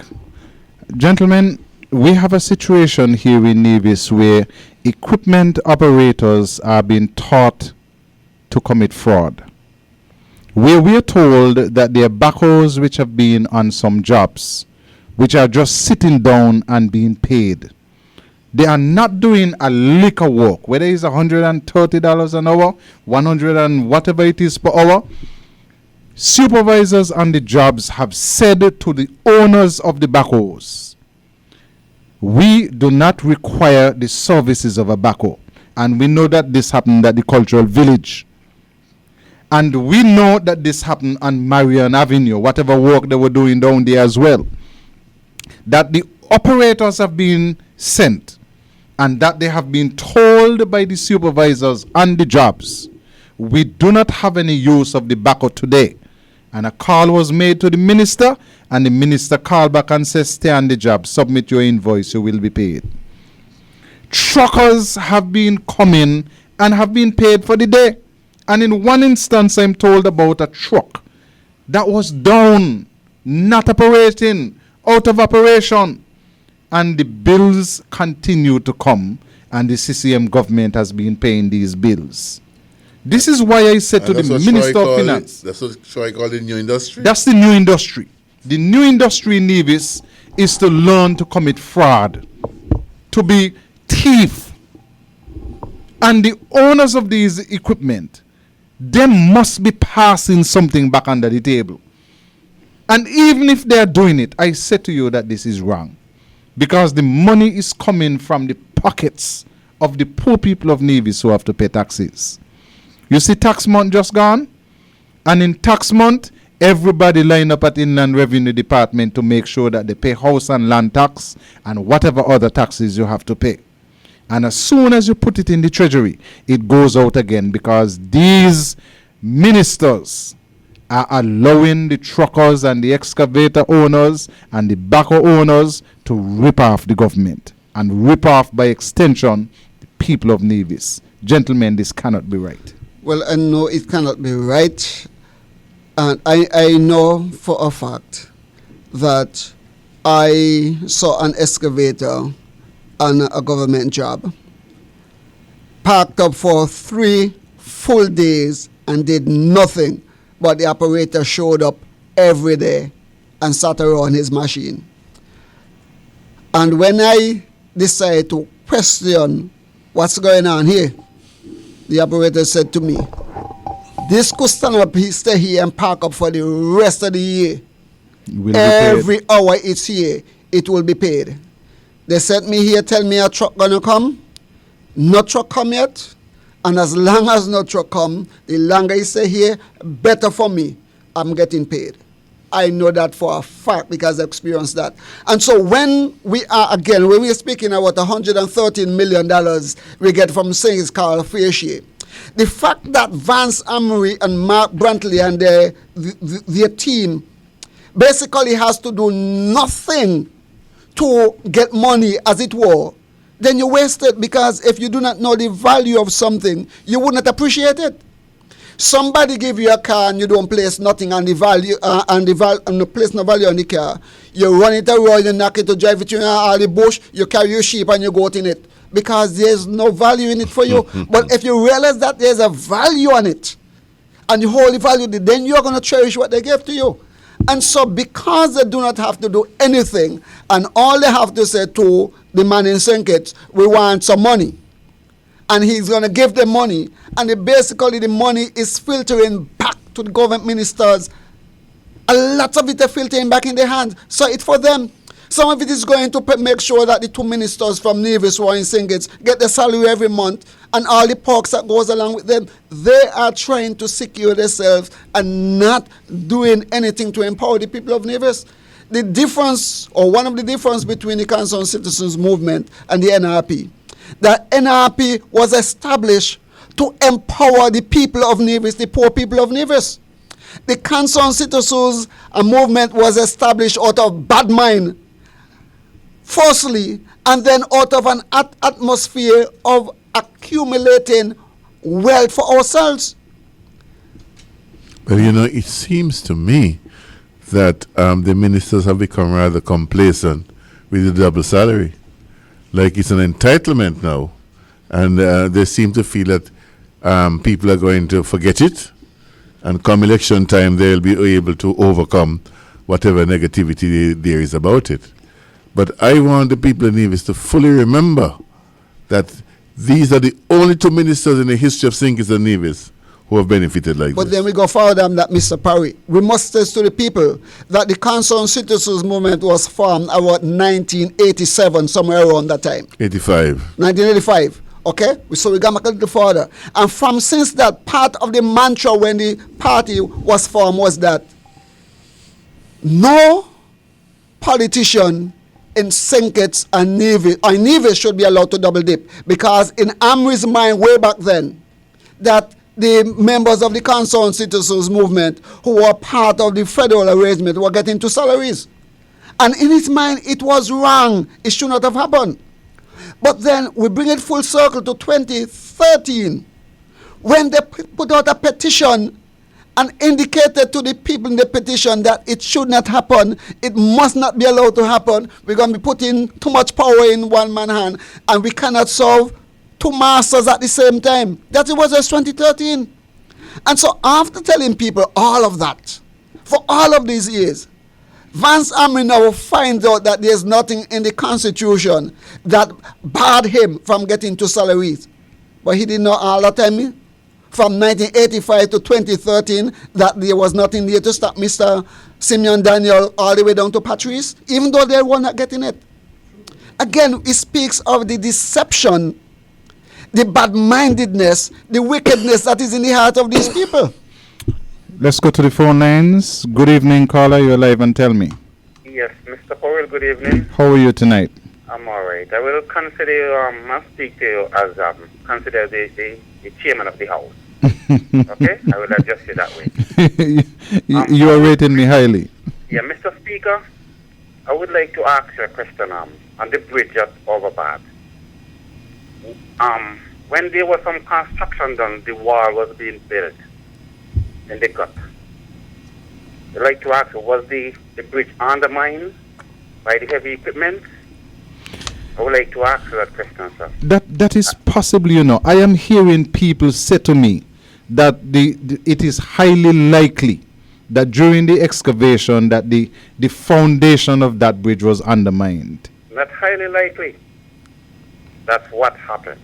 Okay, well, you seem to have the evidence. Yes. I'd like to ask you the next question, Mr. Speaker, sir. On what evidence did you close the Bath Hotel? Did you get Kafa or Kareri to come? But you're going deep tonight. That is a very, very intelligent question. To the best of my knowledge, none of those agencies were asked to come in and conduct any tests. Van Samri, the Premier of the island, said today, maybe he's a doctor, I don't know, maybe he's a scientist, I don't know, but he said today that members of staff were getting sick. He did not say to us that, hey, listen, we had people coming in, like they had people coming in to test the Bastille Senior High School. Right, and they asked for it. Yeah, none of them. But I rather suspect that Van Samway, the Minister of Social Security, took a look at the new Social Security building and say, I want to get in there. On point. That's the point. That's the reason. I want to get in there. That's the reason. He's there now. I would like to ask you, sir, if you don't think it's a compromise for the Prime Minister. If the citizens of Nevis have a problem with the government in Nevis and they go to the Prime Minister, he would then send them to the Minister of Nevis Affairs. Don't you think the Prime Minister has been compromised in this arrangement towards the people of Nevis? That he cannot do nothing. It's just like Nevis having a lame duck Prime Minister on their behalf that cannot represent them in any way. Caller, you're very deep tonight. But there is actually a problem there. If you have an issue as a Nevision and you go to the Prime Minister and he sends you to the Minister of Nevis Affairs, boy, you jump out the path right into the fire. But you gone right back to where the problem is. You take your problem to the one you have the problem with. No, that can't work. Something like what happened in the House of Assembly with the Speaker. He's sitting on his own defense. Because his own supporters of CCM is speaking about it, saying this thing just does not happen. But it's been allowed to happen. So if you go back from the beginning of the party, you go back at the deception of the way the airport. Look at the airport trouble, Mr. Powell. You've been there long. You ask the people not to move. Then when the time comes, you not ask them to move, you move them. So you see this heavy-handedness. And then NRP is saying that, accusing the government of having the people being fearful of calling in and talking. And instead the government get up and say, it is not true. They allow that to fester. So the people believe it. But it is true because Troy Labor said to me personally that I must keep off the radio. And when I asked him if I'm doing anything wrong, he said, no, you're not doing anything wrong, but keep off the radio. And so it's a fact. Yeah, but that's what I'm saying. You see, that's what I'm saying. Look, we're doing justice to the people who voted. This is being done to the people who are still in school. Because they're saying it. They're saying they're not going to say anything about this government because they fear for what will happen to their parents. Because the Bible said people's heart is going to be failing them for fear. The precedence has been set. It's not because of the devil. It's because of people who you elect is creating this fear. So then who then are we to turn to? You know, you keep saying that the church is not saying nothing. You know what somebody said today? You know, there's some group in, you know, Mr. Parry, you have a good understanding. These societies and, you know, the Lions Club, and there's certain elderlies in the community who are members of these, you know, grouping, and they wouldn't speak out against each other. That is true. That is very true. And these are things we need to teach the young people, because I'm intending to do it. Thank you very much, gentlemen. Thank you very much, caller. Mr. Perry, even before you go on, let me send out condolences to the members of the family of Telka Francis who passed in Jamaica, I understand. I think a lot of people would know Reg Francis with the marina down there in New Guinea. And so I'm sure you know both Ben and Telka.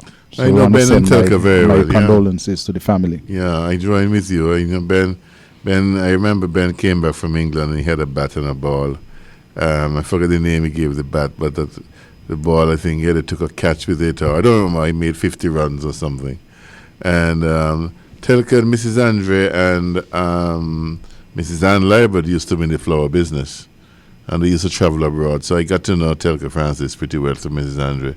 But I knew Ann Libert long before. And so I know all those ladies, really. Mm-hmm. Extend our condolences to the family and wish you well. We'll take our final break for the evening.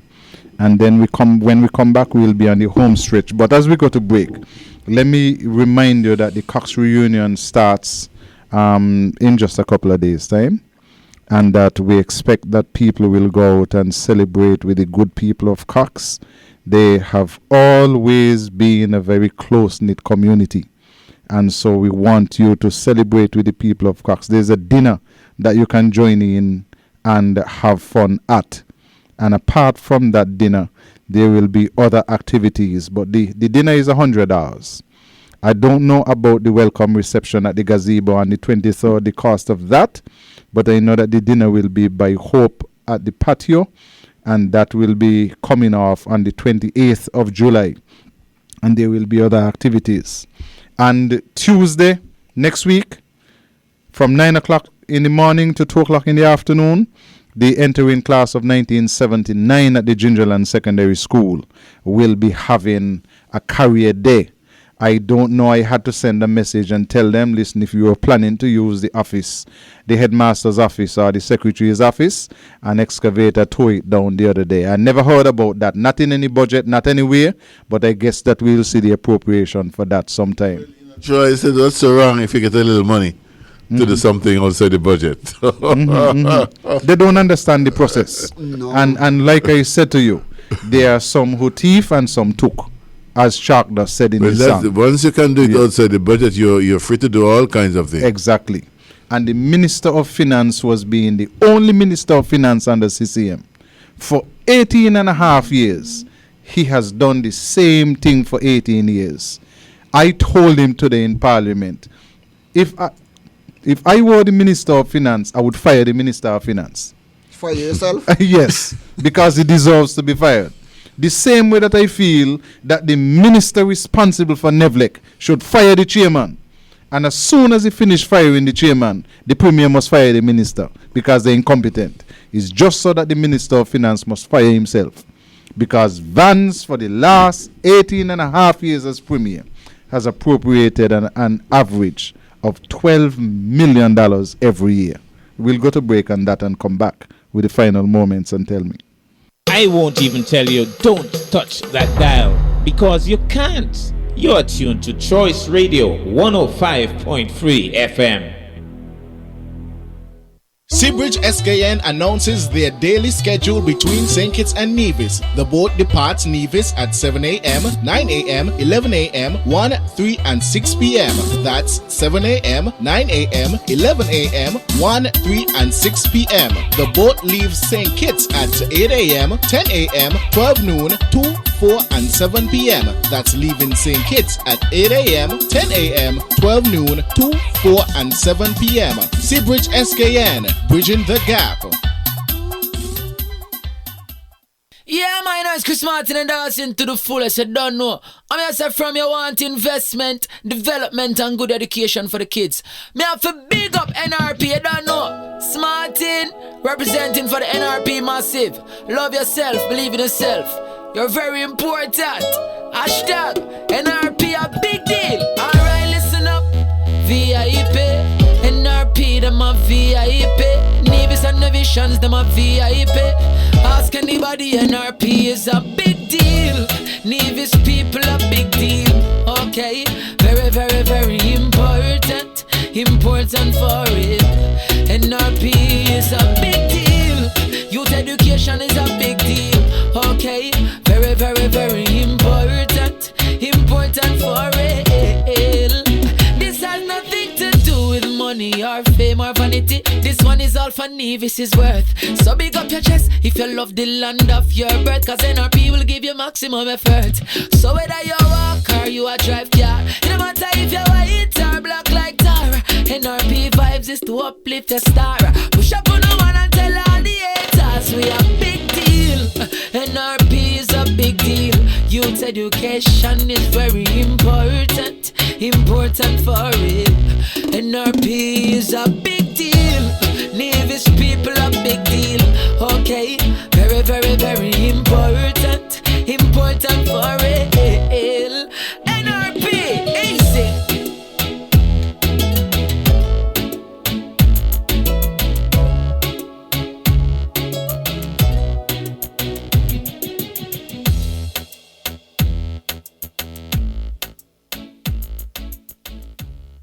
Thank you very much and welcome back to Tell Me. We have Tulu in the studio. Sean is off this evening sick, and we have also the Honorable Joseph Parry, who came from Parliament today. And Mr. Parry, the people of Nevis on both sides have commended the presentations by the team from the Nevis Reformation Party, but that is not surprising.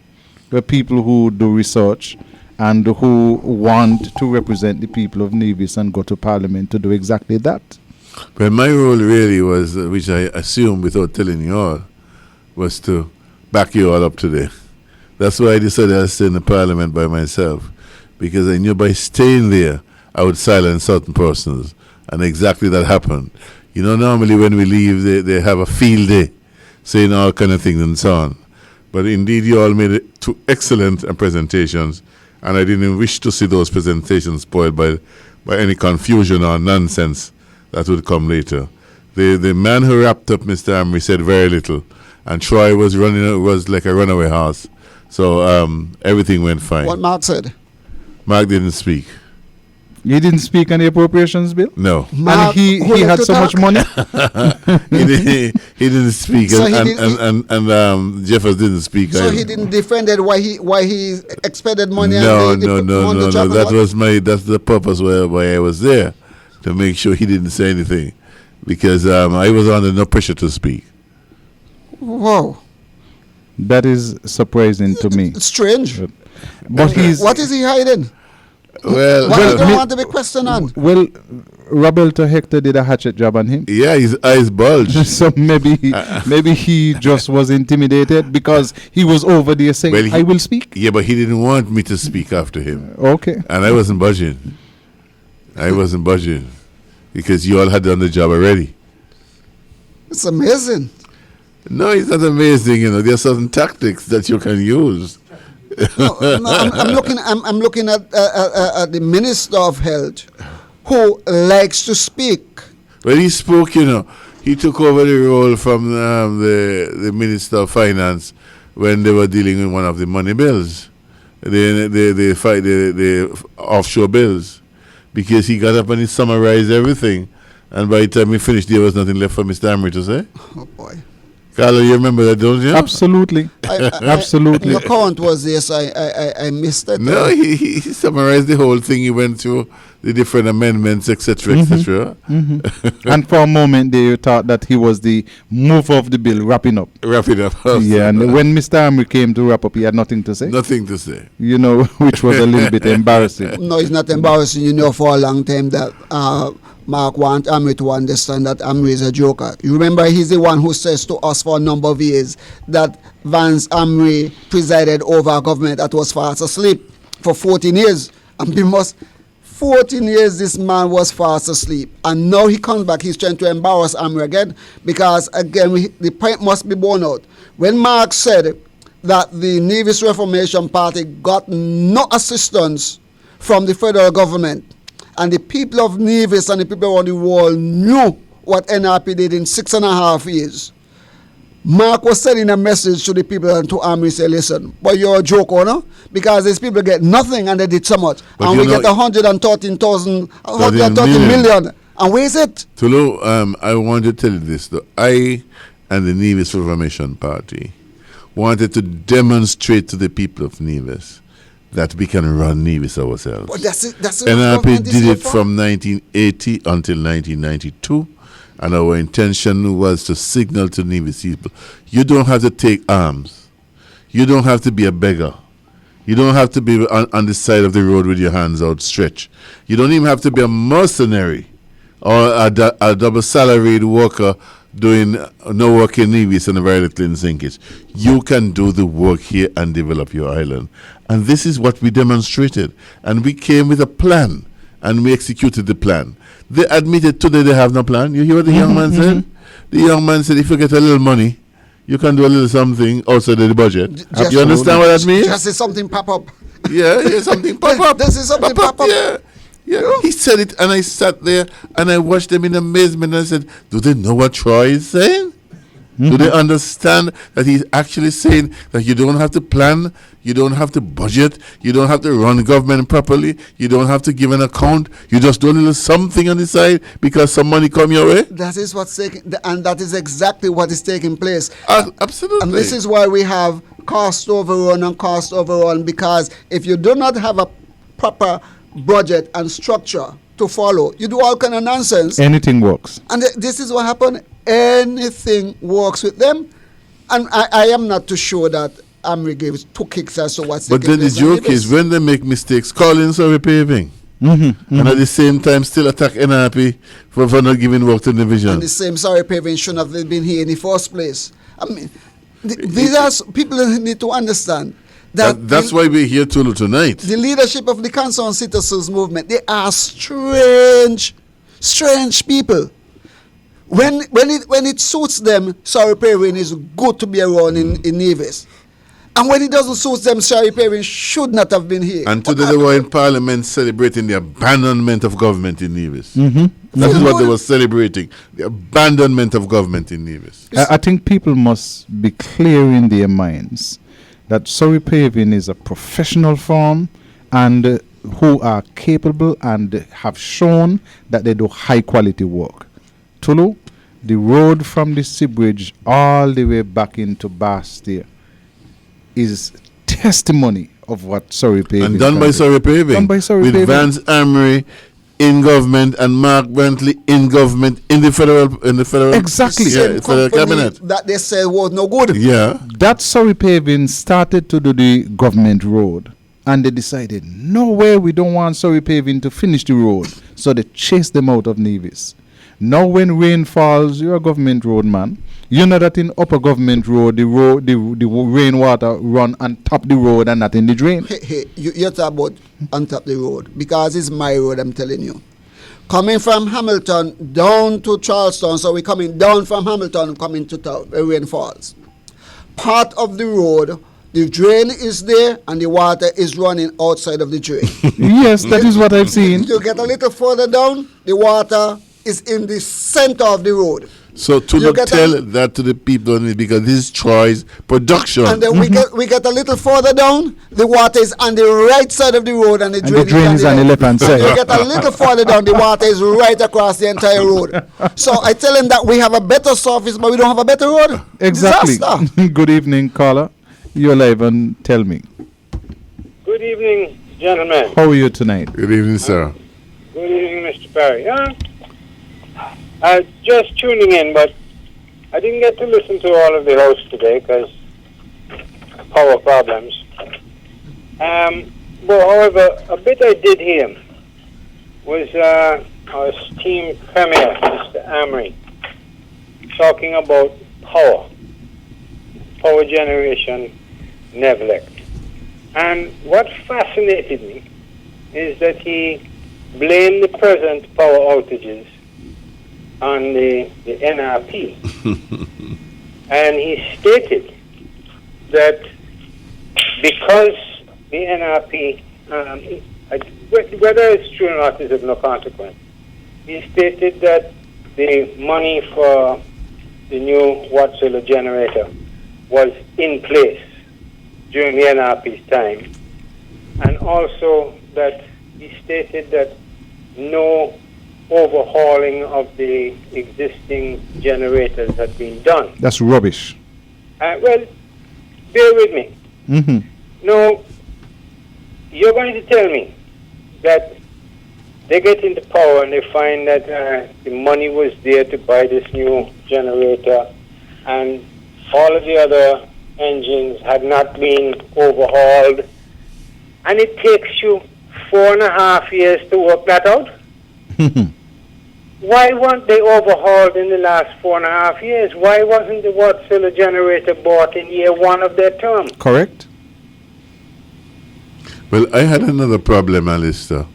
That project, the $30 million project, was approved by the Prime Minister at my request. Say which one the Prime Minister? Prime Minister Douglas. Okay, good. And I remember when I called him, he was in Barbados at the Caribbean Development Bank meeting, and the World Bank was saying, the IMF was saying, it could not approve the project, and he did because I asked him to, and that is when the project was approved, the water project Carlisle, to move forward. So I was wondering when Mr. Amir was there saying something about we were paying $20,000 per year interest, and we did not purchase the generator. What could he be talking about? Because the project was approved under us and not under him. Also, they spent off all the water project money, and that money included the money for the Wärtsilä? Yes.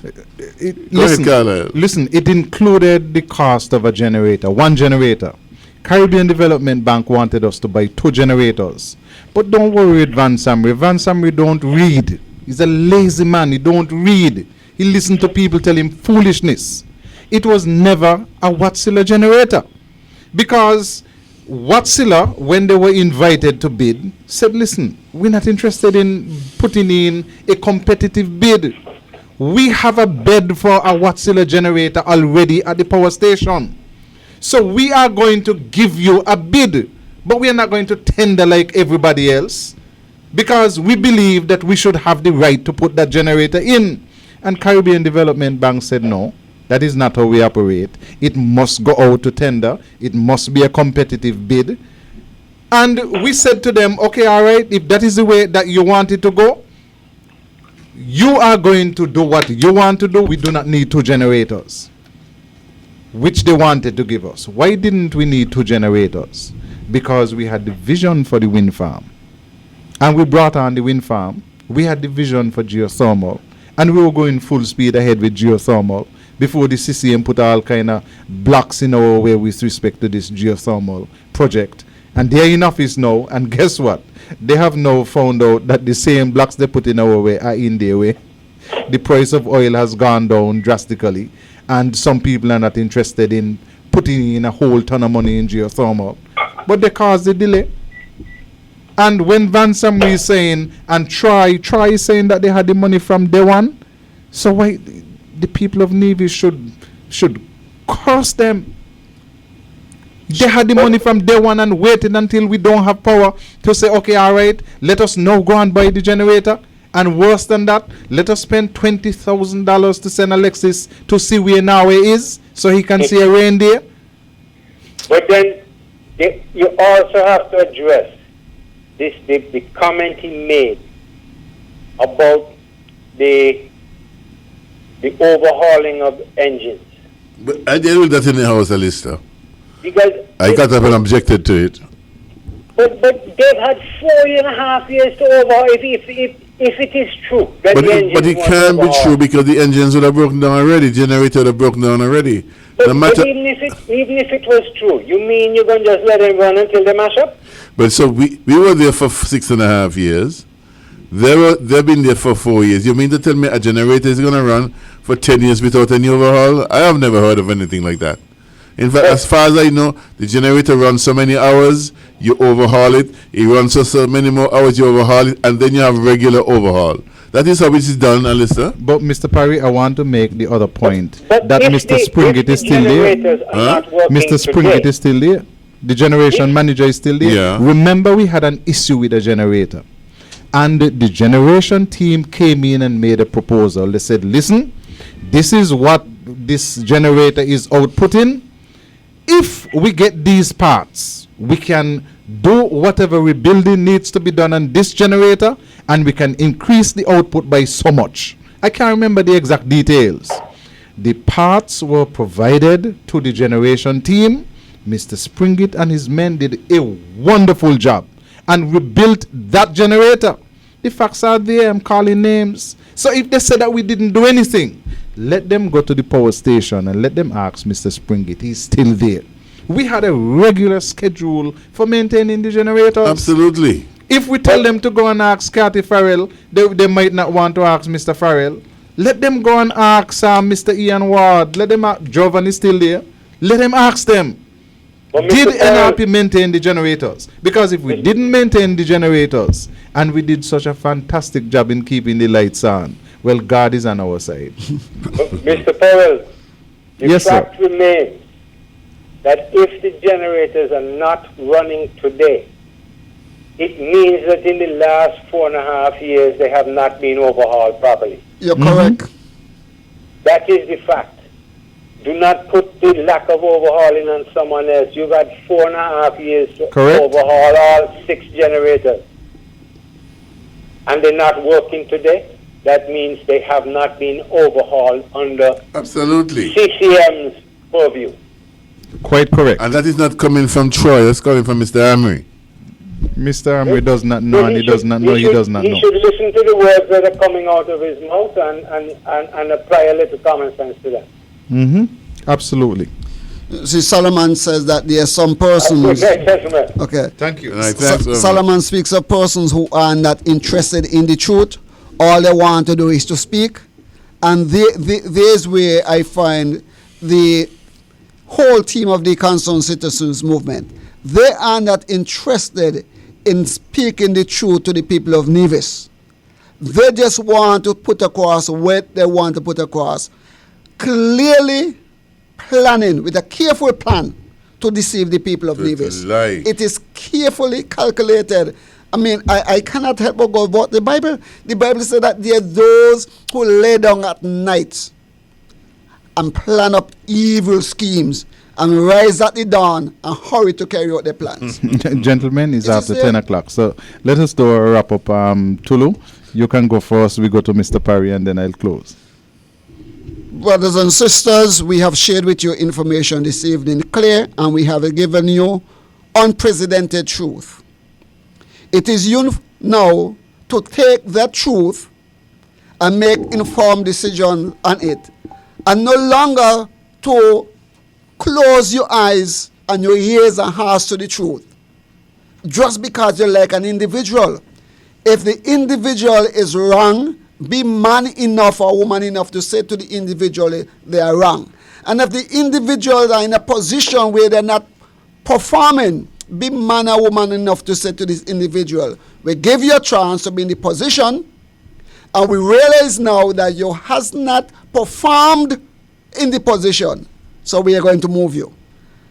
And with that in mind, you could clearly see it states from the words of Troy and Mark, NRP is better for Nevis. Yes, Carl, I know I surprised you by coming tonight. Yes, you did. But I couldn't stay away after listening to the rubbish in the house today. I had to come and somehow let you know the things that were being said and what was being said to the people of Nevis. I'm glad Alistair called in because he has helped to elaborate on some of those stuff that was being said to mislead and confuse the people of Nevis. I am so happy to be here with you tonight, guys, and I really enjoyed myself. And I am beginning to feel the momentum. So I am feeling pretty good that the people of Nevis are listening and hearing and evaluating, and I can sense the change that will take place in this island that we call Nevis. Thank you, and a good night. Thank you very much, and just remember that on Monday at 7 o'clock we are having a do-over. We will be at the Franklin Brown Community Center over there in St. James's, and on Wednesday we will be in St. George's. So we are having the two younger of the candidates, two youngest candidates, Virgil Brown and Corey Tyson, who will be hosting their town hall meetings. Monday, St. James's, Wednesday, it is going to be in St. George's. And tomorrow night, Franklin Brown Community Center in St. James's. And in Gingerland. In St. George's, I'm not too sure of the date yet. That will be announced later. Yeah. But tomorrow night, Friday night, I think there'll be a yard party by Cowboy and Fountain. So I'm inviting all those who have a contributions to make, all those who have something to say, to come along and let us hear what you have to say to the new candidate and to the Nevis Reformation Party. Thank you very much, ladies and gentlemen, for being with us this evening on radio and on Facebook. We'll be back with you next week, God's willing. Tell me what you want. Tell me what you need. Listen. Caller, you want to tell me and then we tell the rest. Learn. My passion first is for young men to be what we used to call in the boys' brigade, sure and steadfast. Tell me, a choice program on Thursdays from 8 to 10 p.m. It's eye-opening. Hello. I want to tell the people them be careful what they call Nevis people. Anybody calling us trash, we're going to lick you and we're going to lick you real hard. Thought-provoking. You old people you're calling outsiders. No. Interesting. Hush your mouth, because you don't even know the facts. Oral Martin should have make it his business to notify NNC. Oh, you work at NNC? And let me know. And entertaining. Tell me. Heard all over the world on www.choicefm1053.com. What have you got to say? Calling on area code 869-469-5300. From the USA or Canada, call 203-983-8903. From your cell phone, call 662-5304 or text 1053 or email tellmechoice@yahoo.com. Nivisions, near and far, your chance to call in on Tell Me on Choice Community Radio. Tell me what you want. Tell me what you need. Tell me if I'm good enough for you, baby. The views and opinions expressed on the preceding program are not necessarily those of Choice FM Community Radio or its advertisers.